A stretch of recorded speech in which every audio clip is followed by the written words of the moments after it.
What if Brock Purdy doesn't play? Well, how confident are you about the Niners winning the game Sunday in Green Bay if Brock Purdy doesn't play? This shoulder injury, this is not good, dude. This is not good at all. Story to me here is obviously with Brock Purdy. Brock Purdy didn't practice yesterday. Apparently he threw soft little throws, 10 yards, maybe 5 yards, and walked off the field and didn't finish practice. And the quarterback usually talks on Thursday. He did talk yesterday to the media. So they pushed that back to today, and it could be Brendan Allen's season. But the big story to me is Brock's shoulder and Brock now playing in this monstrous game. I mean, obviously the Niners are desperate to win this football game. That, to me, is a story. What is going on with Brock Purdy's shoulder? B, this is not good. Anybody who says they're confident in whether it's Brandon Allen or whether it's Josh Dobbs, like, what are we basing that confidence on? Come on. Like, we know that Brock is the best quarterback on this team, right? And so, man, this is a big one. This is a big one. And if it's the shoulder, when did he hurt it? How long has it been hurting? What did Kim Inman say yesterday? He hasn't thrown a pass over 25 yards for 3+ weeks. That was 2 weeks. Did you say 2 weeks? Could be 3 weeks, but that's not good. No wonder there's been no go routes. Yeah, it makes a lot of sense. You can't play like that. And I'm seeing a lot of people to try to go down the rabbit hole of when did the injury happen? Well, there was a scramble in the middle of the field where he got laid pretty hard on the right shoulder. Alex Smith, when he hurt his shoulder, he got plowed into the ground on a play like that where you basically get your shoulder jammed into the ground. That's not good. Jimmy Garoppolo, we know, hurt his shoulder, and that really did him in. I mean, that changed Jimmy physically and kind of torpedoed their offense in the end of that playoff run. Was that 2021, I believe? So this is a big injury, and I don't think Brock is quote unquote injury prone. I think it's a little too premature to say that. But a couple years ago, he steps in week 13. 2 weeks later, he hurts his ribs, doesn't practice all week. He plays in that Thursday night game, plays well in that game. That same season, has a major elbow injury. And I know he doesn't miss any quote-unquote time during the regular season, but he was out months. Got a concussion in week 7 last year. And now this. He is a smaller player. He runs around a lot. Like, he's got to protect himself. This is natural, though, because it's the NFL. Guys get hurt. I'm not saying he's injury prone, but I'm also not saying he's not injury prone. I'll listen to the conversation. Well, how long does this last? It'll make you change how you feel about him long term. There's no doubt about it. Really? Absolutely. You have to be durable at the quarterback position. And what, you could say about Jimmy, and I'm not saying that Brock Purdy's not a better thrower of football than Jimmy Garoppolo, but injuries did end Jimmy. Injuries doing quarterbacks. Injuries doing any other player. Yeah. And so Purdy, and there's a lot of question marks. Kyle Shanahan says he's played great. Greg Cosell says he hasn't. The numbers are down, but also guys around him are hurt. Guys are not playing. There's a lot of baked into this, and so are the Niners wavering on whether or not he's a long-term quarterback? I have no idea. But here's what Cam Inman said yesterday on the Morning Roast about Brock Purdy's shoulder, and I want to take it from here. Shoulder sprain or whatever it is happened from a hit on Sunday, but Brock has not aired it out much over the last couple of weeks. He has not thrown a pass over 20 yards, I think, the last 2 games, and he hasn't thrown one over 25 yards since week 4. So it's like, what's going on? Are the receivers not getting open downfield? Does he not have time to do it? I don't suspect that there's a more serious injury to it. Let me put it that way, because if you go back, I think, 3 years ago, Jimmy Garoppolo hurt his shoulder against the Cowboys and then gutted through it, and their next 2 playoff games obviously didn't do great. So I don't think it's anything too serious, but at the same time, anytime it's a quarterback and an arm is involved, it's cause for concern. Cause for concern. He's not the biggest guy in the room, doesn't have the biggest arm in the room. And I got to play this, Shasky, for you, because it is worrisome. You're going to the Tundra, and he may not play, and your season's basically on the line. And we'll get to the ramifications of a loss this week, next week, the rest of the season, missing the playoffs, because there will be ramifications. Yeah. I think whether or not the Niners went on a run, I still think there's going to be some roster reshuffling in the offseason. It's just where the Niners are with the salary cap, with some of their players, whether or not they're getting long in the tooth. There's going to be roster reshuffling whether they go to the playoffs or not. That's just my opinion. But I want to go back to something, and maybe this is a disease of mine because I remember things that people say, whether they're 6 months ago, 12 months ago, 3 years ago, it doesn't matter. It's probably a disease of mine. It's not good. But Shanahan joined Tim Kawakami a day before training camp. And it's about 1:23 long, and I want you to respond to it, Shasky. I'm going to play it, and I want you to respond to this. And because that in real time, my eyes lit up saying, oh, Shanahan's planting the seed. I want to get your opinion now that we're 4 months later after this quote. July 23rd, Tim Kawakami podcast, Shanahan on the quarterback market getting crazy. I mean, I think because of where the market's gone with the quarterback position, it's just the dollars. I guess that's kind of crazy. Those numbers, it's kind of like when I look at the real estate out here and how much houses cost. I didn't believe it at first because it's just there's so much. And then when you get out here and as long as you can resell it and stuff, it's all relative. So it's whatever, but the numbers overwhelm you. So I get all that. But me as a coaching standpoint, I think about obviously how you fit into a salary cap, where it is going, but I don't get caught up on how much money that is. I get caught up on, well, that's how much a starting quarterback costs within the realm of it. I mean, but this is the market on how much a starting quarterback costs. This is how much a starting receiver costs. This is how much a starting tackle costs. This is how much a starting defensive end costs. And you start to see all that, and how do you want to balance out your team? What are the choices you get? And that's what you got to figure out. But are you happy with someone as your starting quarterback? If you are you happy with him as a rookie? Are you happy on a rookie contract? Great. Are you happy with him when you got to pay him? Well, how do you compare him to everyone else? He's a starting quarterback in this league. Well, what does that cost? And then you look at it, and that's kind of where I keep it. I don't try to say that's so much more than it used to be. I try to look at it as that's just the market. Now you got to figure it from an organizational standpoint, the cash, all that stuff, which is a huge deal. And that's why I listen to those conversations. I get involved in those conversations, but I also know that is not my area of expertise. What does all that mean to you when you hear that from Shanahan? And it's a lot there. He's talking about the quarterback market, and the quarterback market is quarterback market. But what is your big takeaway from that? Well, there's a lot. Like my mind starts going kind of crazy. Let's start at the top. Howie Roseman, who runs Philadelphia, whatever you believe of him as a GM, I think he's really smart. I don't think he's perfect. I don't think any GM's perfect. He says a very simple thing. Every team in the NFL starts with the exact same amount of money and the exact same amount of draft picks every year.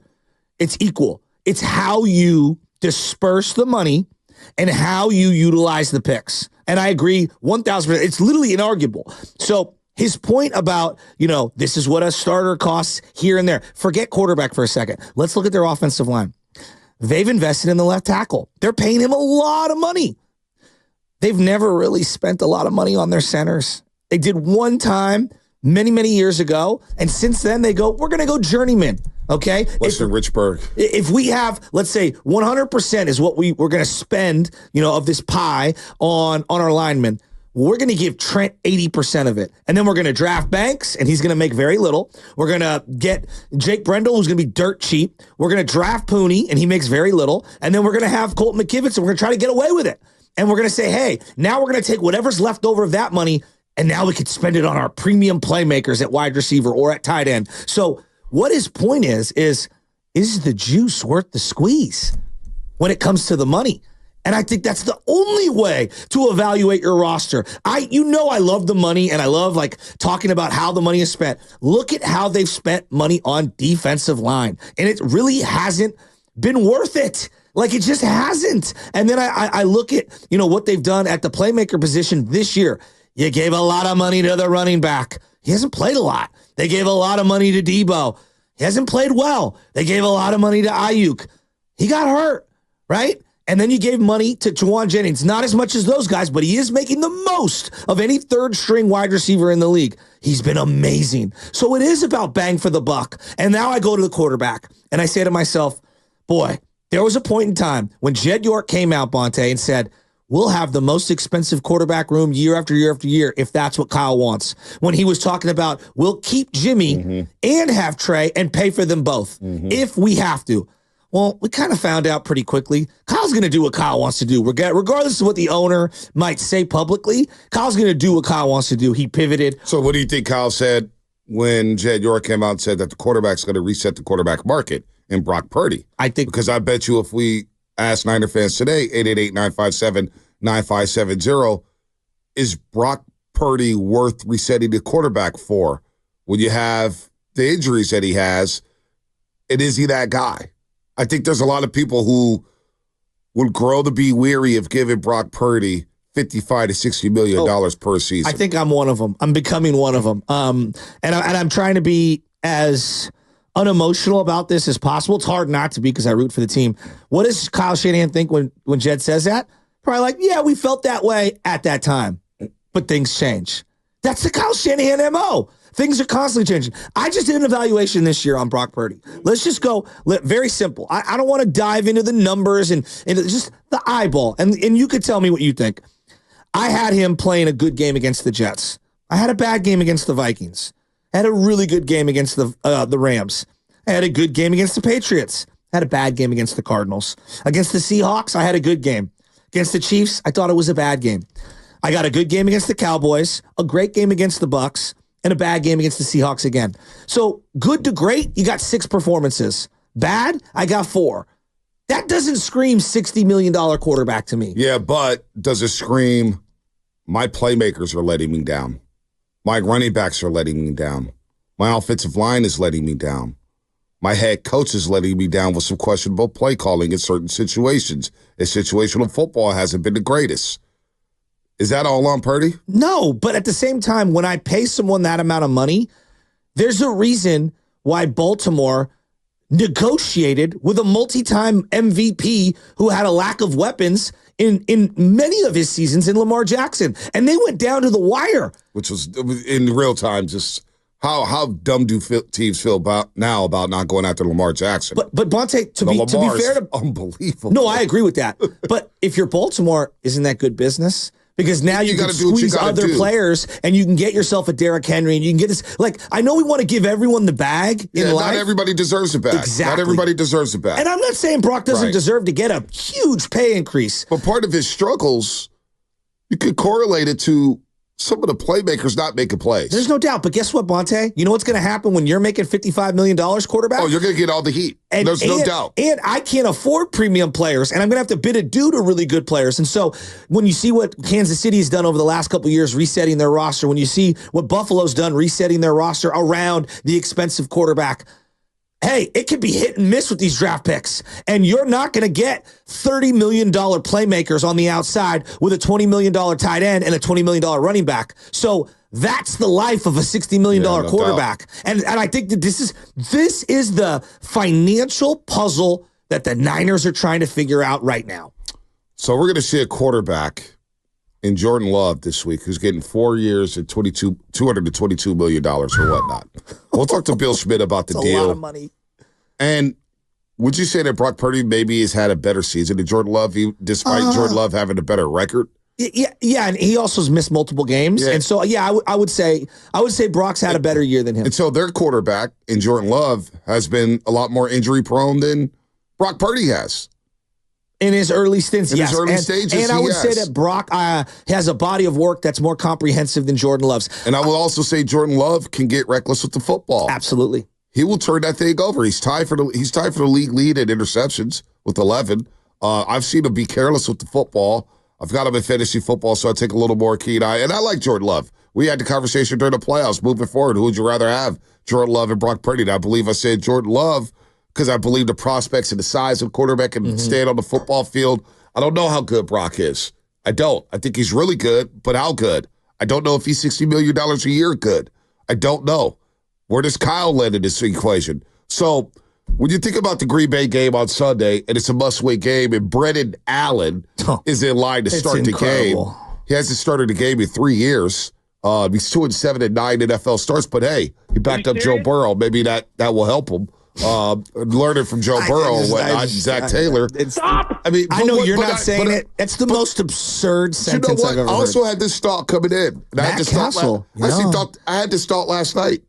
What if Brendan Allen starts on Sunday? And what if the Niners go out there and score 30 points and look good? Does Shanahan get more credit? That's a great question.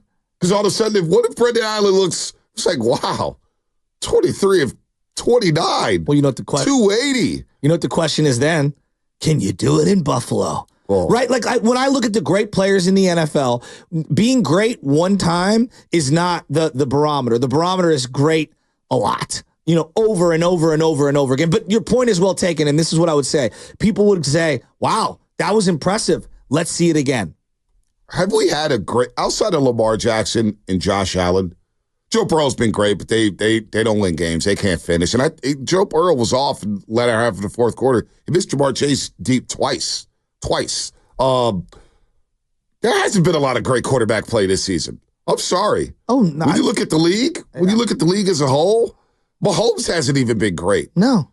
The great Lamar and Josh Allen and Joe Burrow have been the three best quarterbacks in my opinion. And Herbert's starting to ascend. Yes. I give Herbert credit. Yes. He's starting to ascend here. Yeah. But other than that, Jared Goff's been good, but he had the 5 interception good. Yeah, but he's been pretty good. He's been pretty good. I'll give him that credit. He's been pretty good. I'll give him that credit. But other than that, I would agree.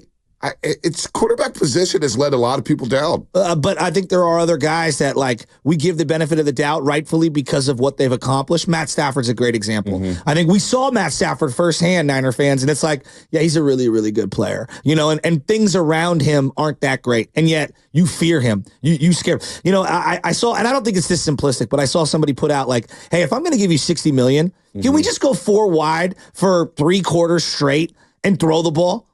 And you just carry us? Right. Can Brock Purdy do that? Do you believe Brock Purdy can do that? How many guys in the league can you do that with? Burrow could do it. Okay. Allen could do it. Okay. Mahomes, if he has weapons, could do it. We know it. Herbert's starting to do it. Okay. Lamar, don't matter. You got 2 tight end, 2 wide receivers. I trust Lamar to do whatever. Lamar's going to do whatever he's going to do. His questions are playoff related. You know what? Bo Nix has played well. You can't do that with Bo Nix yet. I won't do it with Bo Nix yet, but I am starting him in a monster. Hey, I've got a monster fantasy matchup, and I got Bo Nix, Cortland Sutton, Javonte Williams. I got everybody going against the Raiders. It's all in on the Denver Broncos. So you're all in on Sean Payton. It's all in on I'm all in on those guys, not Sean Payton. I like Sean Payton. Broncos have never won in Las Vegas, so there you go. First time for everything. Wow. This is the week. You know the it's curse of Fedoni. Elvis. They got to win it for AP. Bonta, if they lose this game, I wrote down some fallouts, just things to think about. Listen, I don't think it matters if they lose this game. I thought when I saw the tweets out, Debo replied, saying T.O. cut it. And then I see Larry Krueger, he's quote tweeting. And I'm like, oh, dear God. So one of 2 things are going to happen. T.O.'s going to just let it blow over. Or T.O.'s going to see, this is why I don't do media hits, because they do things and clip things, and that wasn't part of the conversation.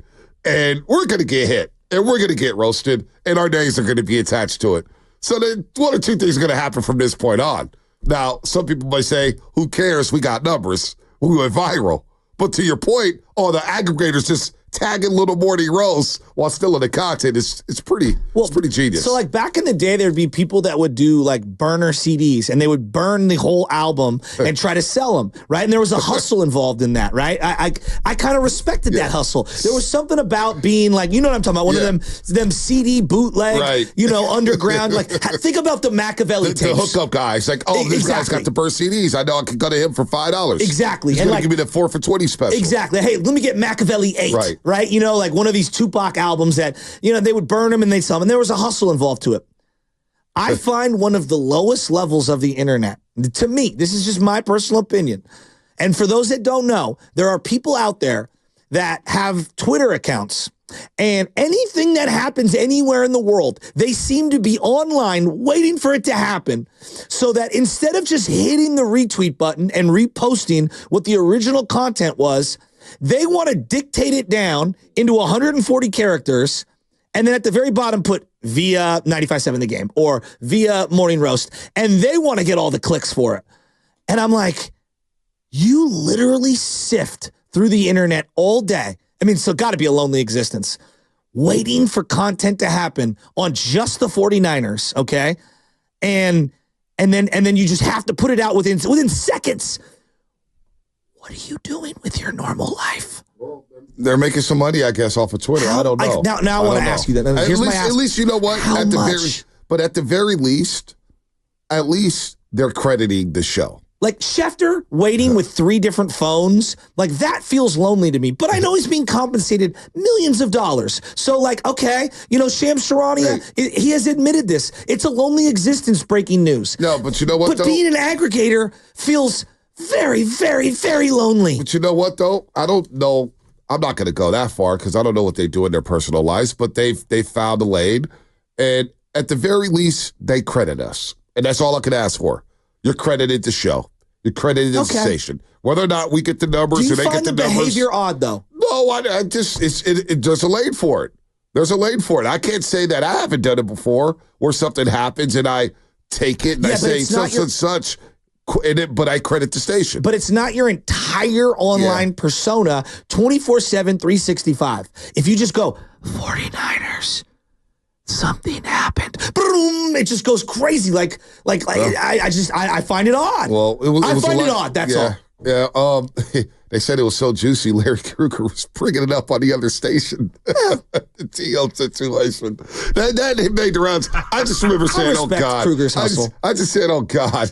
I said, oh, God, here we go. Everybody's running with it. And, of course, Debo gets online. He tweets it out. Were you surprised that Debo replied? That's what he does. I want to tell Debo, hey, Debo, let's just strip this whole thing down to the beginning. And I got a text from Guru the day of.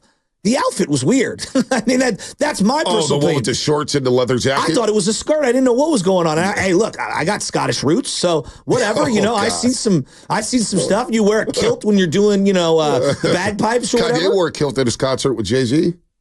He was wearing a leather kilt. Hey, look. I'm fashionable. I'll say this. I didn't think it was a great look for Debo, and I wouldn't rock it. But that doesn't mean that I'm not on the outside looking in on what's fashionable. He played his ass off, though. The kids might think it's awesome. He played his ass off, though. I didn't like the red rubber boots, the video game boots, as I call them. What were those things called? You know what I'm talking about. Yeah, I know what you're talking about. The red rubber boots. I thought this was a horrible look. Yeah, nobody wears those anymore. Nobody wears those I kind of saw that coming. But, it made the rounds online yesterday. T.O. said that. And I'm like, boy, we were just talking about pickleball. But T.O. said a lot yesterday. He said a lot. I know. I mean, he took shots at fans. I could see your face. I kind of liked it. He said... Well, the Debo thing, I mean, it's not like we asked him about Debo. The question was about Juwan Jennings. Yeah, and he brought Debo up. Yeah, I was reiterating what you were saying. Yeah, thank you. I like not confident Sam Loveman as a new character. Whatever. Sure, whatever. Bonta, it's time for you to do the legal. Yeah, you cut me off to repeat what I said. Yeah. You reiterate what I said. Thanks very much, Sam Lovin. I was just going to say, you did a great job aggregating what Bonta just said. It's an aggregation sensation. That's what we do here. No, leave that for the afternoon. No, but he also told fans to stay in their lane and just sit and enjoy the game because you shouldn't fire Kyle Shanahan. T.O. was in rare form. T.O.'s like, leave the coach firings to me. We've interviewed T.O. a lot on the show. I've interviewed him a lot on the station. You don't have to prod T.O. to say anything. No. I don't even look to do that with T.O. I just like talking to him. I asked him a Juwan Jennings question. No, he went on my teams. And I was complimenting him on the front end. Right. I know how to get to T.O.'s heart and compliment him. Oh, yeah. One time we had him that on and money, because clearly he's the newest ambassador of pickleball. Hey, but no, listen. We had him call one time. We were talking about something. He joined Steiny Guru and I. And I said, T.O., when you had the tears of joy after the Green Bay game, tears of joy. And he goes, you're absolutely right, man. Those tears of joy. And he was like, you got to know how to butter T.O. up. And I got no problem with that, dude. He's a good dude at the end of the day. I will never forget being in the stands for that game. And he dropped 2 balls in the end zone. And it was like pointing at his visor. It was like, get this guy out of here. All the OGs in my grandpa's section were losing their minds. It's one of the worst games ever. Oh, dude, Steve threw a perfect lob ball to him. Oh, God. But yeah, I don't, at the end of the day, though, but the aggregators and everything, Chase, listen, this is what they do. Maybe they're paid to do it. I don't have a problem with them. Coach Yak and Chase Senior and Grant, just credit 95-7 the game, which they did. They credited 95-7 the game. They credited the morning roast. I've got no problem with them. I got no problem with them. Well, we take other people's content and then we spin it into ours all the time. So I'm just saying your entire persona online is nonstop aggregation. That I find odd. That's all. I don't. Maybe they're getting paid for it. Maybe that's their lane. And if you got, I would die for time like that to have time on my hands and sit there on the internet. Your eyes would be destroyed from the screen. No, you just sitting there. We're looking at screens all day anyway. My eyes are already jacked up, probably from the lack of sleep. Let's go to Joe in Sacramento. Joe, what's happening? What's up, Joe? You're on a roast. Hey, guys. What's up, Joe? Man, you're speaking about Debo, I don't know. It feels like Debo got paid and checked out. I'm tired of seeing that negative 1 yard jet sweep from Kyle. If I see it again on Sunday, I don't know, man. That ulcer in my stomach might pop. It's not working anymore, Damn. I've been thinking about this, Bonta, and he brings up a little point here about Debo. I don't know about he got paid and quit. I don't think that's fair at all. I thought that this guy worked his butt off this offseason. But he had a great year a season ago. Did we forget that he had over 1,000 scrimmage yards last year? Despite missing 3 games, he was phenomenal. Yeah, I agree. His Detroit second half is iconic. We all forget about that. Now, we can argue about how they use him. And that's fun. I think he's more running back than wide receiver because when they do the tunnel screens and stuff, he's just breaking tackles and running, and he's awesome when he's on. When he's on, he's awesome. I'm not going to doubt him anymore. I promise myself that. But let's say they lose. Forget long-term, Bonta. Just forget long-term. The Niners lose this game. All right? If Purdy misses it, does he miss Buffalo? Does he have a more severe shoulder injury than we all thought? Probably. Okay, I'm thinking fallout scenarios. And let me just lay these out, and then you can say, Joe, you're crazy. But these are things that came to my head. What do you do with Bosa? Does Bosa need season-ending surgery on one or both sides of his oblique? Does he play? Okay, what do you do with Greenlaw? Does he return? Does he not return? He's set to be a free agent, I believe, that you said earlier this week. Does he come back and just see what he looks like? Does he not? CMC, what do you do with him? Do you just continue to trot him out this year, risking more injury? Is there benefit to just shutting him down? What do you do with Fred Warner's ankle?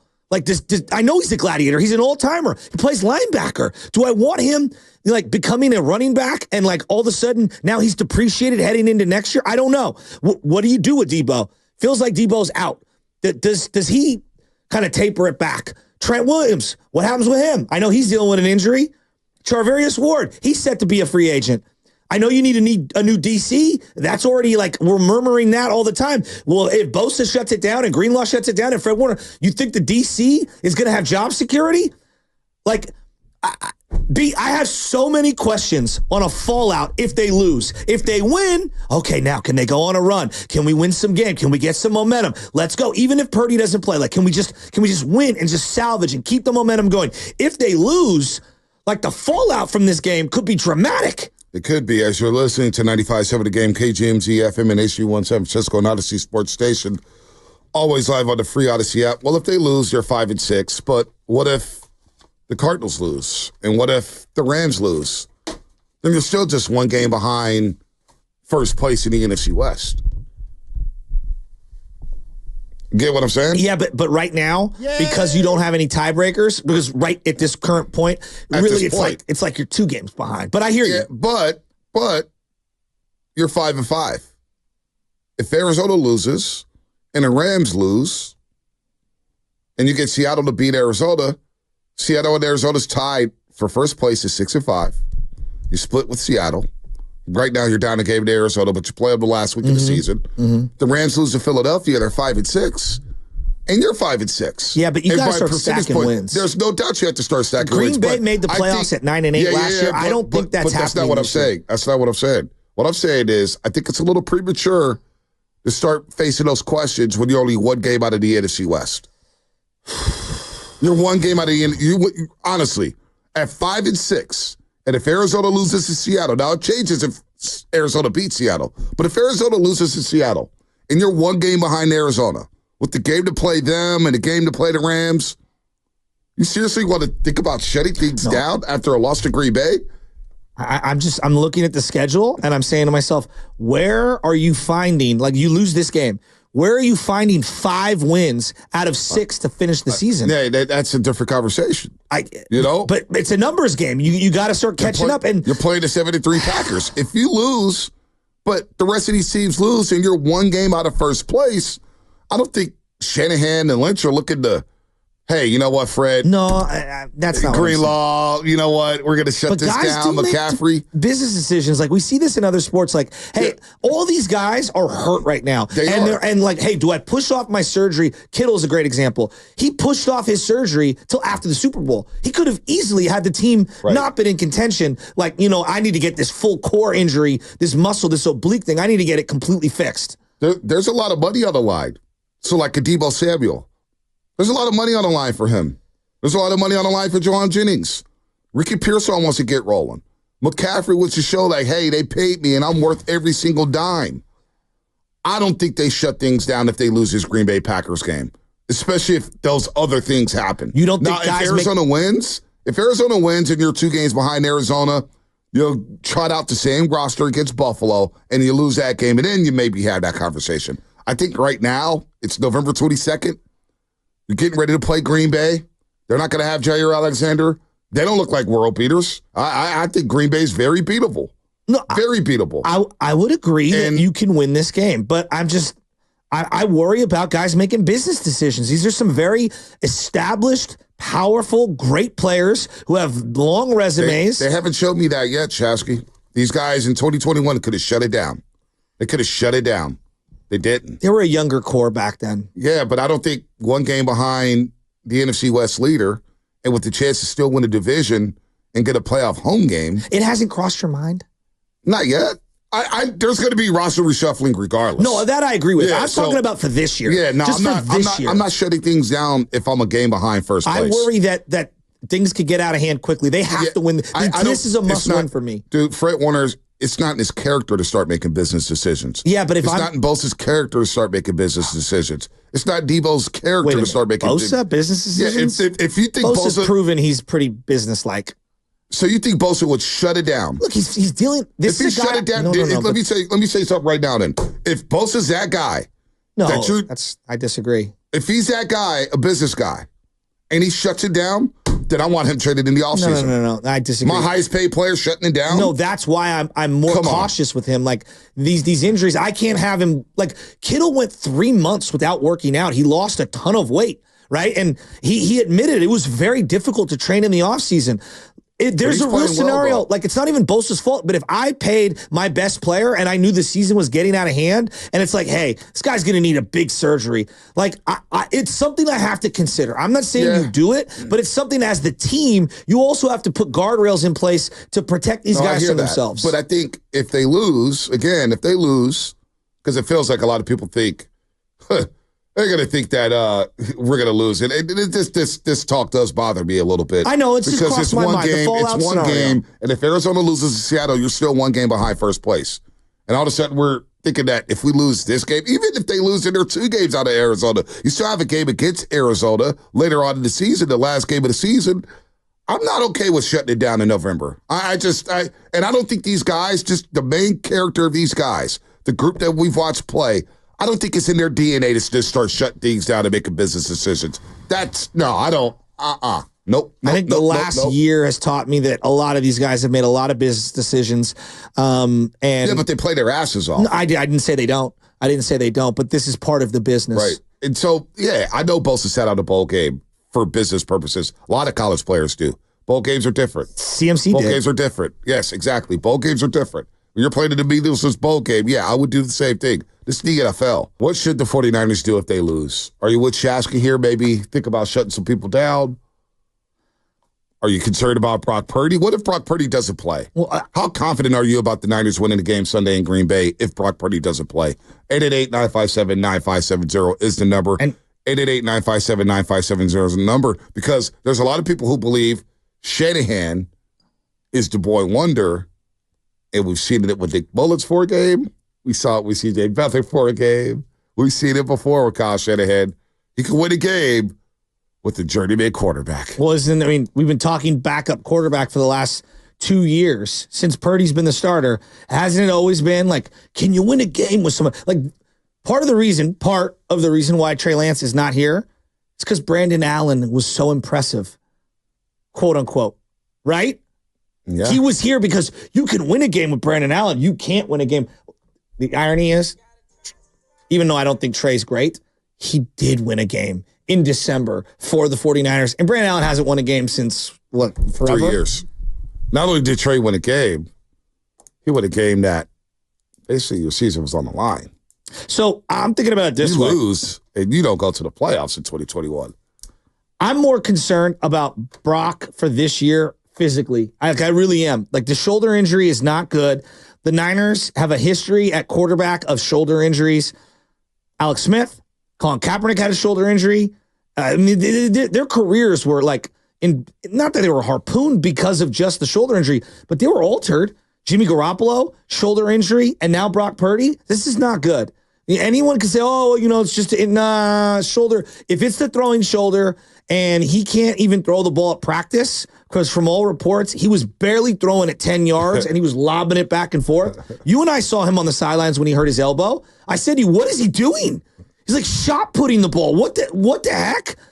This shoulder injury, this is not good, dude. This is not good at all. And I'm very concerned for this year for Brock Purdy. I don't know about this one, man. And the way Kyle's kind of skirting around it, I think for sure he's not playing on Sunday. I hope I'm wrong. I hope he comes out and plays, but this is not good. This is not a good injury. Your moneymaker as a quarterback, your right arm, on a guy who's already had a right elbow injury, it's not good. It's not good at all. So, do you think they can win without Brock Purdy?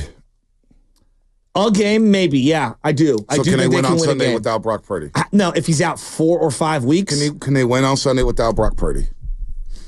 Yeah, it's a lot harder. It's a lot harder. Yes, you can. The NFL's wild. I watched the Browns beat the Ravens, and now the Browns beat the freaking Steelers. Division games are different. Agreed. But there is familiarity between Green Bay and the Niners. We understand their scheme because Kyle and LaFleur work together. We also have played this team, it feels like, every single season. So there is some familiarity. Shanahan, though, he also mentioned how he was talking to somebody. Was it Shanahan? And he was discussing McVay and LaFleur. And he's like, look, man, I've been here for 8 years. McVay's been in L.A. for 8 years. LaFleur's been in Green Bay for a long time. 6, 7 years maybe? They've all evolved. And Shanahan's mentioned that they're doing different things now. They all do different things here. So they have evolved and tinkered with their system. Like Green Bay's offense, yeah, they may have a lot of principles that Shanahan has in his offense, but they do a lot of one-back sets, a lot of 4-wide sets, a lot of 3-wide sets. They do a lot more in terms of spreading out the field than the 49ers do. And they use their wide receivers in a way that the Niners don't use their wide receivers. And they take a lot of shots down the field. Deep shots down the field. 888-957-9570 is the number. Shameless shout-outs coming up in 10 minutes. Please shout out anybody you want to shout out. Maybe shout out Brendan Allen, who may get to start. Maybe it's Josh Dobbs. But how confident are you in the Niners possibly playing Green Bay without Brock Purdy? I mean, can they win this football game with Brendan Allen? And what the hell do you know about Brendan Allen? Does anybody know anything about Brendan Allen? I know he took a knee in the New York Jets game. I know that he hasn't thrown a pass for the 49ers. I know that the last time that he actually got a start was Bengals 2021, the season finale. He went 15 of 29 for 136 and a touchdown. I know that he's 2-7 in games that he started. Who they play in that game?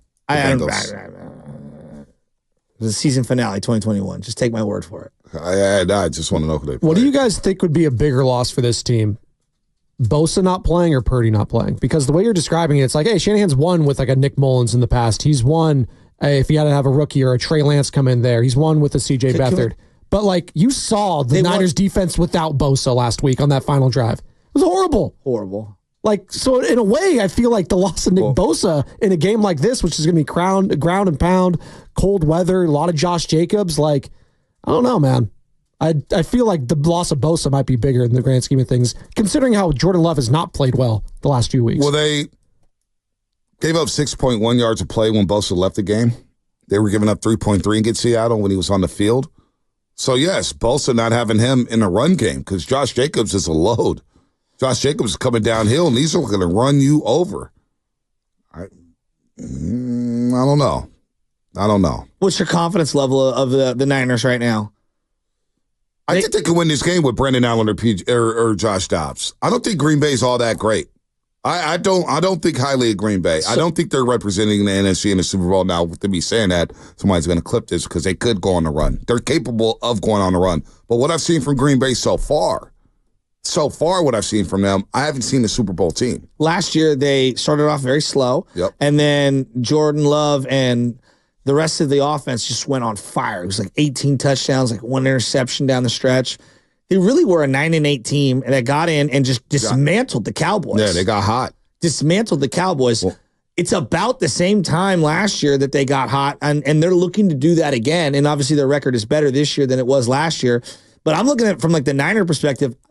I have very little confidence that they could do what the Packers did last year and go on a run. I have very little confidence. How come? This feels very different. Like Bosa is severely compromised. Fred feels compromised. The quarterback feels compromised. The running back feels compromised.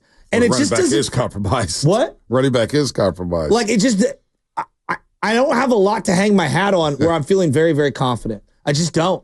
And I want to be wrong. I want to be wrong in the worst way. I want them to go on a run. I was talking Super Bowl. We all were talking Super Bowl. Getting back there, this feels like a team that's going to finish the season 7-10 or at best 9-8 and miss out by a game or two of the division. That's what it feels like. And so I look at a game like this against the NFC. This is a big swing game, more for momentum and psyche than anything else. I think it's a must win. And I get your point about, you're only a game out. If this happens and that happens, you got to start getting some wins here. I'm not saying that you can't stack wins. I want them to win. But on the flip side, I'm hearing too much of, like Mark Willard yesterday said, this is the biggest game of Brock Purdy's career. Like, didn't they just play in the Super Bowl? Well, that I disagree with. Didn't they play in the NFC title game? Yeah. Didn't they play the divisional round game? Didn't the year before they played Seattle wildcard game and Dallas in the divisional round? Like, he's played.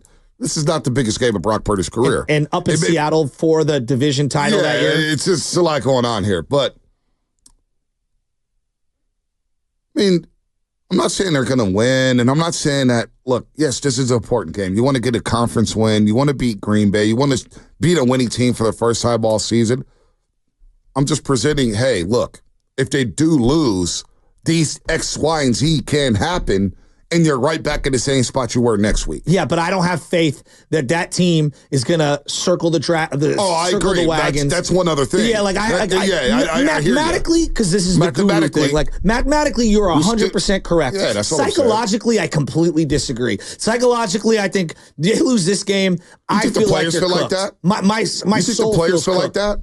Of course, the players don't feel like that. I'm talking about the fan base. Oh, the fans don't play. The fans don't play. And if the fans did play on Sunday, we're getting blown out by 60 because the fans right now have no confidence. Well, why would I have? Can I ask this? But the players in the locker room probably have confidence. I was listening to Bosa yesterday. Bosa saying, "Man, damn it, we got to finish. We should be 8-2 right now." The players feel like they should be 8-2. Okay, in their heads. So their confidence, I don't think hasn't waned. They still feel like they're one of the best teams in the league. Now, do I believe that? No, I don't believe that. But they feel like they're one of the best teams in the league inside that locker room. Their mindset is completely different than your mindset or fans who don't have confidence. And that's all I'm saying. I hear you, but like you have to make me believe through your play. And I'm looking at it, and they're just so hit and miss all year. They're just so hit and miss all year. And so what I'm saying to them is, guys, I get what you've accomplished, and believe me, I respect it and I understand that. But this season, what have you given me to say, yeah, I believe that you can go out and go on a 4 out of 5 game winning streak, 4 out of 6 game winning streak, 5 out of 7 game winning streak. Like, you got to go out and actually do it. And I think it starts on Sunday against Green Bay. Because if you're going to say to me, hey, Green Bay can be beat, I agree with that. Then you have to go out and do it. Yeah, there's two things to it, right? You got to go out there and do it, obviously. But I'm not saying that Green Bay's just going out there and they're just cooking teams. They've had, it's been nip and tuck. They've had some unimpressive wins. Like last week in Chicago, well, it's a divisional game, and Chicago gave them all they can handle. They're lining up for the game-winning field goal. How are we feeling about Green Bay if they're 6-4 this week? Well, and Chicago makes that field goal. So 888-957-9570 is the number. How confident are you in the Niners winning if they have to play this game without Brock Purdy? Plus shameless shutouts. But one thing I'm not going to do is go into the Sunday. I understand why fans won't be confident, and I understand why you haven't been confident because of what you see in the previous few weeks. And they get a big win, and they suffer a big loss. They get a big win, they suffer a big loss. So I understand the confidence level of the fan base not being too high. It is Green Bay. They're a beatable team. You still have Fred Warner out there on that football field. I still believe in Fred. I still believe in his rookie class. I still believe in Deebo Samuel and George Kittle to get it done for a game. And if you can get it done for a game, all of a sudden you're cooking again. All of a sudden you're feeling good again. And no matter what happens in Buffalo. But I don't know. I want to know why people aren't confident if Brock Purdy doesn't play. What if he does play? Do you still have the same confidence level? If he plays? Because it sounds like it doesn't matter if he plays or if he doesn't play. Well, it sounds like that nobody's confident regardless of who plays quarterback. He couldn't throw a football yesterday at practice. Right now, maybe he gets shot up on Sunday and things change a little, but he's not going to get healthier if he plays, number one. And number two is that, he hasn't looked great the last couple of weeks, So, I'm looking at it. Sounds so scared. Well, because I'm looking at it from Green Bay's perspective. Scared. This is the team that you thought you should have beat.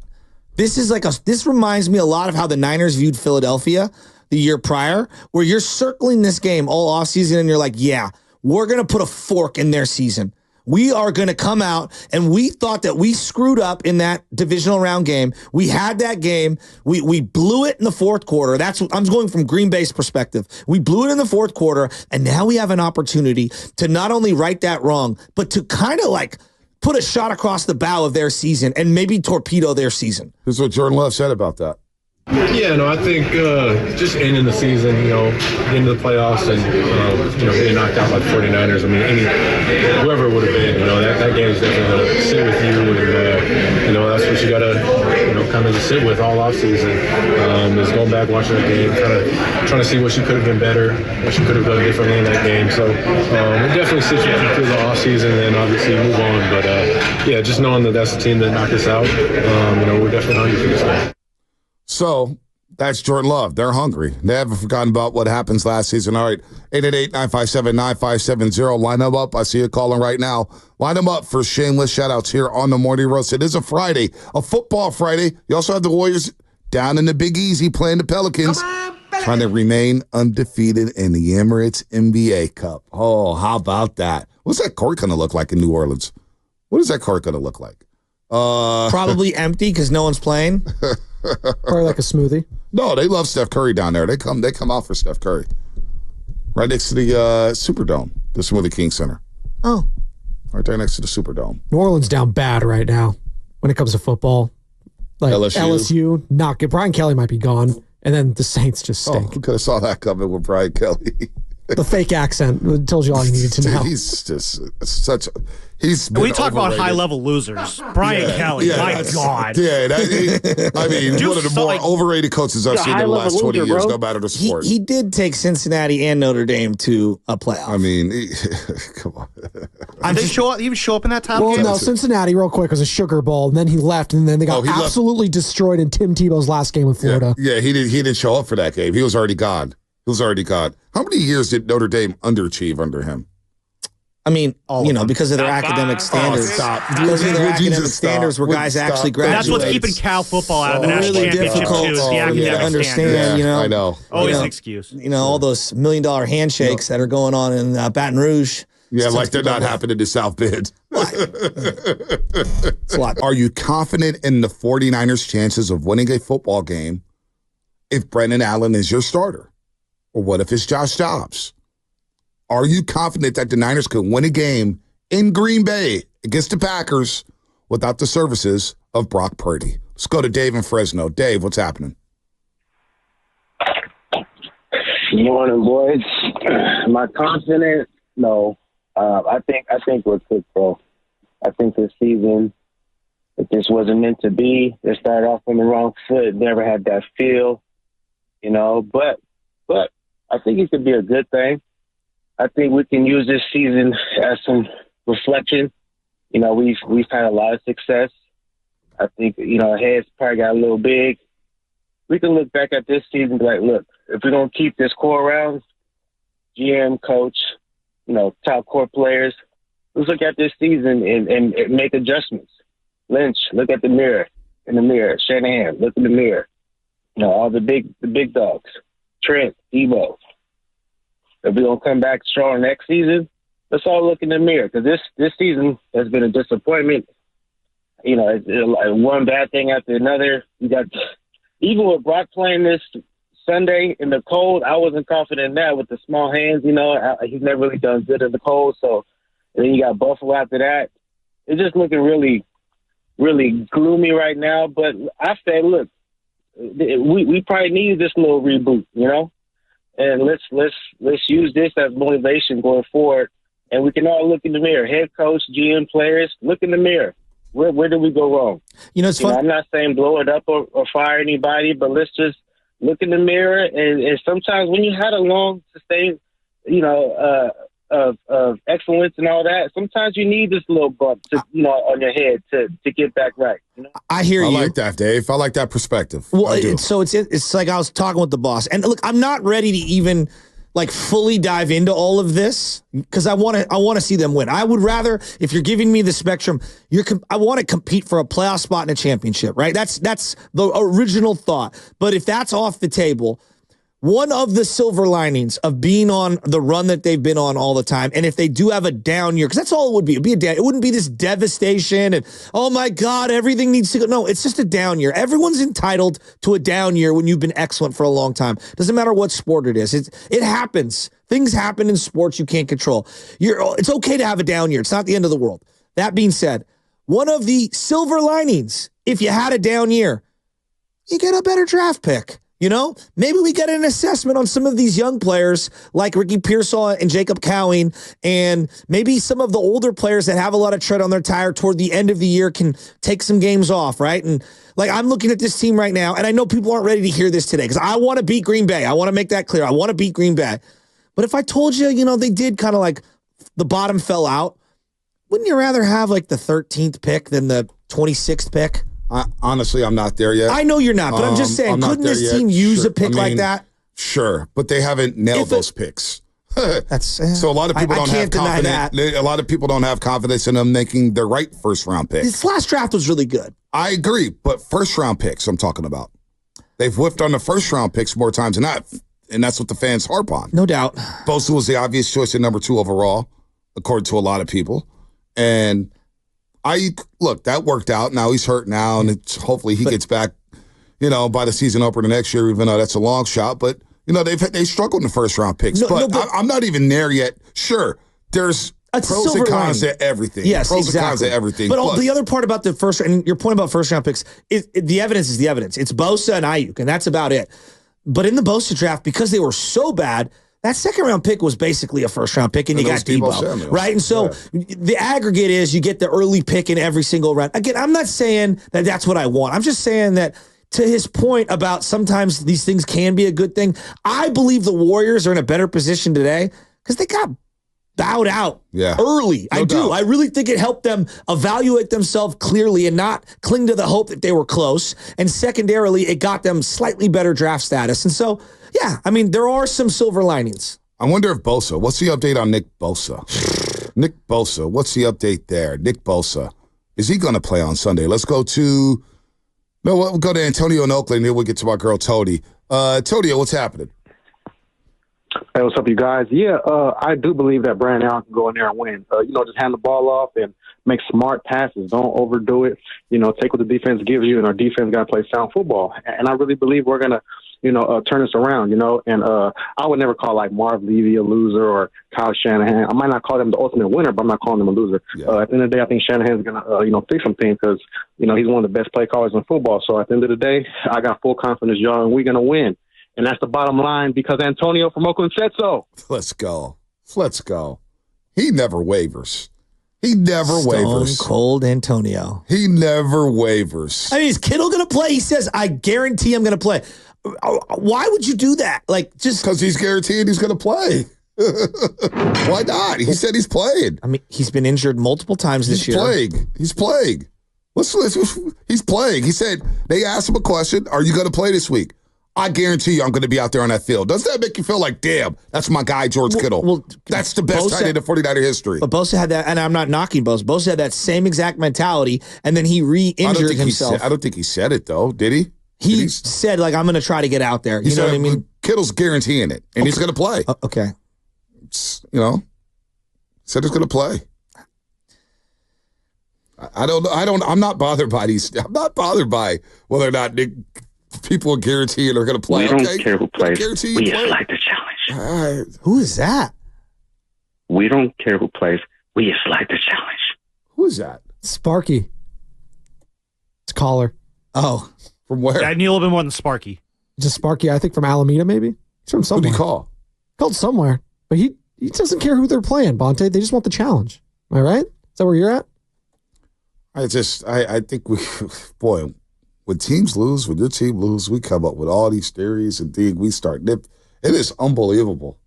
It is really unbelievable. I mean, they might just be bad. Like it might not just be their year. Okay. And fans are just having a hard time with that, or they just don't care? It's hard to come to reality. Yeah. Look, it's when you've been accustomed to success and you have the mindset of we're going to go back for another championship, and that part of why they paid Ayuk all the money and giving Trent all this money guaranteed, and CMC was like, yeah, we're all in for one more year at minimum. And yeah, it's been a down year, right? And it's hard to come to grips with that. That's fair. John Lynch on Nick Bosa's health. I thought Nick made an incredible jump last week at practice, and he was really playing a good game. Ironically, he hurt it sacking Geno Smith. He's a game-changing player, of course, but having said that, we're capable of doing things without him. Oh, boy. We needed to find a way to close that game out. So Bosa's probably not going to play on Sunday. I mean, he's got an oblique injury, which in the NFL is so different. But in Major League Baseball, oblique, minimum 35 days that you don't play. 4 to 6 weeks. 4 to 6 weeks. And so, he has double oblique, essentially. Like, he's going to probably need some sort of a surgery in the offseason. George Kittle had the core, which is close to an oblique, and that wasn't good. He couldn't lift for 3 months. He lost a ton of weight. Can you, I'm recommending this. Kickoff's at 1:25 Sunday, right? Mm-hmm. Can you live stream the game? Well, no. Are you watching? I'm very busy this weekend. No. I want you to YouTube live stream like you were doing earlier in the season. Are you going to compensate? I want to watch. We'll turn the chat on. I want to see how you are during this game. Turn the chat on just for me? Yeah. Just to tease Bonta? Just for you. I want to see you this week because you are... Boy, so what do you mean you can't live stream? You're going to be very busy. You're not going to watch the game live? Oh, I'm going to watch it, but no, these are the kind of games that there's going to be some swearing and stuff, and I don't want my brand being affected. Oh, your brand is maybe okay. how I'm viewed. I think you enhance your brand if you drop a couple swear words in. Be the real Joe Shasky, the Butcher Boy. That's what I want to see on Sunday, because, boy, I don't know if you're going to make it to Sunday. I want to watch. I honestly want to watch the live stream of you this Sunday, 1:25. Purdy's hurt. Bosa's hurt. Greenlaw's hurt. CMC is hurt. Debo, I don't know what's going on. Can you promise to live stream? Fred Warner's hurt. Okay, Charvarius Ward's probably out again. Trent's hurt. Man. Kittle's hurt. Come on. Get the boss, man. We got to make this. I need you live streaming Sunday at 1:25. You ain't that busy. You're going to be watching the game. You ain't busy. You ain't that busy. I'm entertaining people. Oh, you're having a watch party? No, but when you're on the YouTube chat, you're still entertaining. Yeah, exactly. Yeah. Just be you, entertaining. It's being on. It's like when people are like, hey, come be in this golf tournament, this scramble. It's like, oh, then I gotta be on. I don't want to be on. I just want to lay low. You said you were busy. You're not busy. You're just watching the game. Yeah, well, that's busy. Oh. Can you live stream? Too busy to watch the game because I'm going to be watching the game. I'll live stream with you. How about that? No, you won't. Because this is going to be you. You're going to do this fake thing where you're lean back, kick you back. This is how I watch the game, roasters. Let me tell you, I'm just chilling. And then his internet's going to suspiciously cut out. That's how I watched the first half. That is such a lie. I've watched multiple games with you. And that's how I watched the first half. Okay. I ease into a game. And you ease. I realize that a game is not won or lost in the first quarter. Okay, Sam, how many texts in the 3 years or whatever you've been on the show with us that he sends in the second quarter? Brock's not seeing it. Jimmy's not seeing it in the second quarter. They're on it. You were praying to God at halftime during the Detroit game. Yeah, because I didn't want to get embarrassed. In fairness to Bonta, during those times, Brock wasn't seeing it. But right? Kirk Cousins was in play. I'm just reacting in real time. And the second he wasn't quarter, seeing it. The second quarter of the Packer game, Kirk's back on the table. So I just want to make sure back we're on the clear. table. Was he Ever not? so briefly. Was he not? And then he was taken off the table. No, seriously, the play-by-play voice was talking about benching him for Sam Darnold in the divisional game. So it wasn't just me. Fran Darnold. It wasn't just me. Everybody was seeing it. So I reacted real time. But there's nothing inaccurate about what I do. Read and react. Yeah, but Read and react. But a cool cucumber would be sitting back like, it doesn't matter, guys. They're going to come back in the second half. No, I never. Hey, Kirk Cousins was on the table. They lose this game. Kirk's on the table. Didn't say the game was over. Didn't say the game was over. Greg Olsen was even echoing some of the things I said during that Green Bay game. He's playing terrible. Remember I sent you guys the videos when the game was on this past season? I was like, look at this. Oh, my God. Greg Olsen's so critical. Brock Purdy's off. He's just off. First half, I chill. Second half is when I ramp it up. Uh-huh. So Josh Allen comes out and throws a pick six to start the game. You're like, we're good. No, I'm going to right where we want him. No, that's silly. That's silly. No, he throws a pick six. I'm like, damn. Whew, gonna be one of them days. Josh Dobbs on the table. That's what I do. I know how. Hey, man. I just don't know why you're just so full of it. I'm not capping. He throws a pick. I'm not going to break a remote control because it's Brendan Allen. I expect Brendan Allen to throw picks. I expect the worst from Brendan Allen. But you still think they're going to win? I never said that today. I've never said that they're going to win. What are you saying? I never said that at all. You guys never, no, you're not listening. You're putting words in my mouth. Don't do that. I'm like Mark Willard. Don't do that. I hate when people do that. So what are you saying, Todd? Well, we were talking about me watching the game, and I want you to live stream. But what I've been saying this morning is that even if they lose this game, there's a scenario in which the Rams lose to the Eagles, and the Cardinals lose to the Seahawks, and they're still one game behind the division lead. Is that not a fact? Yeah, and there's this scenario. Because I'm not saying, I didn't say, are they going to win or are they going to lose? You guys asked me if I'm confident in Brendan Allen or Josh Dobbs. I'm indifferent. They're backup quarterbacks for a reason. Can you make a definitive statement? No, I don't need to. A definitive statement about what? Anything. I have. Have you been listening? This is a tough game, and it's a must-win for the Niners. No, but it's not a must-win. It is. It's not a must-win if Arizona loses and the Rams lose. You're one game behind. Don't be confused with the facts. Those are the facts. 888-957-9570. Rapid fire. Is this a must-win? I think this is a must-win. A lot of people are going to say a must-win. How many times? See, but here's the deal. We've said the Arizona game was a must-win. We said the Chiefs game was a must-win. Cowboys well, that was psychologically. This is for the season. Last week, totally different. This is not for the season if Arizona and the Rams lose. Who do you got with it? Philadelphia or L.A.? The Rams. Eagles, Rams. Who you picking? I'm not counting out Stafford. Where you at with that one? The Rams and the Eagles game? Yes. We just watched Miami go to Smith LA. isn't going to be playing in this game, but I think A.J. Brown, if he wasn't playing, would be more detrimental to Jalen Hurts. Jalen Hurts is playing very well, but I think I'm leaning the home team in this one. I like the Rams. I think I am. Wow. Yeah. Wow. I actually think every time I count them out, they do something wild. The Rams are winning this division. You think so? They have the best quarterback. They have the best wide receiver. They have the best head coach, and they're healthy. The best quarterback is in Arizona right now. No. I'm taking Stafford over Kyler. Okay, but not this year? No, I'm just saying in general. I think because I watched Stafford, what he did against the Niners with no receivers. I still am waiting for the wheels to come off the Cardinals. I am All too. right, say if the Rams win. I am too. Cardinals have the second easiest schedule the rest of the way or something like that? Or so you like the Cards. No, but hold on. The Rams win, they go to 6-5. Niners one game behind the Rams. They play them on Thursday Night Football. Who's winning Seattle, Arizona? What do you guys feel about that? I like Arizona in that game. In Seattle? I like Arizona. I'll take Kyler over Geno right now. At Seattle. I'm not, but I want to make sure. I'm not confident. Like I'm not trying to hedge. I'm just saying, like, it's a toss-up game for Divisional game, Bonta, as you know. You don't know. Division games are different.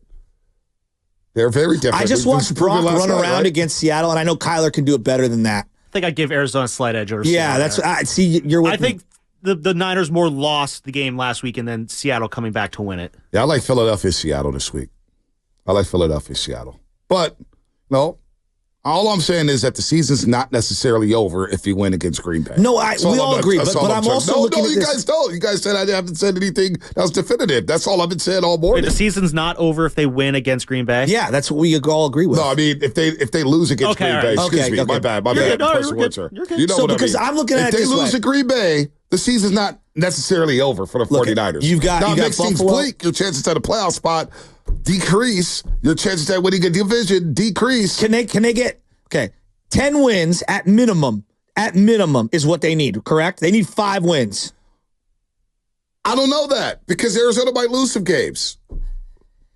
I don't know that yet in the NFC West. They need to get to 10. That's at minimum. That is the sweet number. That's what my algorithm, the Shasky rhythm, is telling you, okay? And so you've got the South Beach game, you've got Detroit, you've got Buffalo, and you've got Green Bay. Those are 4 games to me that are all up in the air and can be lost, as well as these other division games. You got to win this one against Green Bay. So Arizona plays Seattle twice in the next 3 weeks.